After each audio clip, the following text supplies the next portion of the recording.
What's up, gamers? Sega surprised all of us the other night at the Game Awards with a huge, literally, a massive announcement that they were bringing back 5 classic Sega franchises to modern systems, and we should all be excited.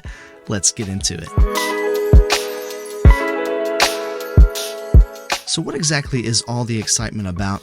Well, these projects are part of an initiative to explore Sega's treasure trove of IPs and iconic series. So from the top, here are the upcoming entries. Jet Set Radio, the funky rollerblading game that captured hearts in the early 2000s. Originally with cel-shaded graphics, it looks like we're getting a different art style this time around, and it looks like they've been working on it for a while. I wouldn't be surprised to see this one later next year. Number 2 is Shinobi, the action-adventure series that challenged players' stealth and combat skills as a ninja. This is the only game that looks like it will retain its classic 2D gameplay style, but the brief glimpse we got showed some indie-style hand-drawn art, and it looks absolutely gorgeous. Number 3 is Golden Axe, a classic side-scrolling beat-em-up where you battle evil forces with, you guessed it, a giant golden axe. This looks like they're going full 3D fantasy. The few seconds of gameplay we saw looked incredible. I mean, it looked like it was made in Unreal Engine 5. I'm very excited to see the finished product here. Number 4 is Streets of Rage. The legendary beat-em-up franchise known for its intense street brawls is also getting the 3D treatment, or at least some kind of 2.5D. It was kind of hard to tell, but I know Streets of Rage fans are really excited. And then there was number 5, Crazy Taxi, the wild taxi driving game where speed and stunts are key. The flame effects coming off the tires is quite literally fire. It looks absolutely insane. I loved every second of it, which there were only about 4 of, but still. And if you were paying attention, you may have noticed that the list didn't stop there, because at the bottom it has these 2 sweet words: and more. That's right, gone are the days when Sega acts like Sonic the Hedgehog is their only IP.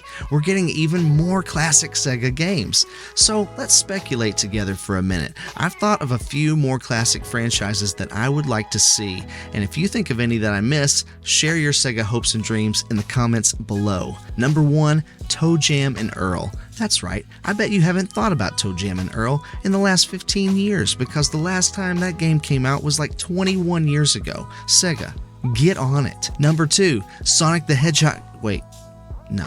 Number 2, Knights. Why haven't we seen a Knights revival in the last 15 years? Come on, Sega. Number 3, Herzog. What's Herzog, you ask? Well, it's not really that big a deal. It was just an early, real-time strategy game developed in 1989 for the Sega Genesis that was an inspiration for the developers of Warcraft, StarCraft, and Command and Conquer. It is also the precursor to the entire MOBA genre. Thank you, Herzog.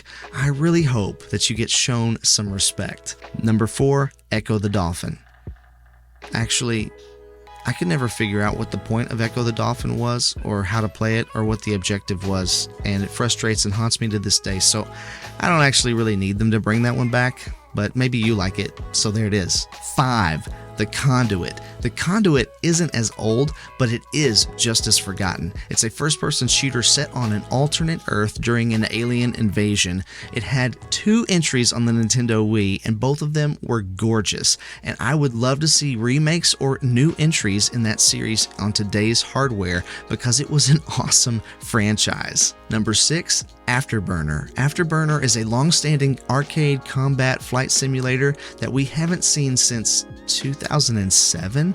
That would be an incredible franchise to bring back. Number 7, and this is my last and most hoped for pick, is Virtua Cop. I do not understand why Sega would abandon Virtua Cop. I don't need them to bring back the light gun. I just want an FPS with a great single-player campaign with gorgeous modern graphics built under the Virtua Cop banner.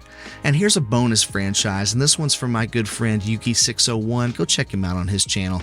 He is a huge Sega fan, and that would be Vector Man. Vector Man was a 2D action platformer that only saw 2 entries, and they were back-to-back 1995 and 1996. They were both critical and commercial successes, and they were received really well by everyone, but for some reason Sega just forgot them. I don't know why, but now there is hope for a revival. Sega, make us proud. Thanks for watching. Don't forget to subscribe. Stay kind and encouraging out there, and I'll catch you on the flippity flip.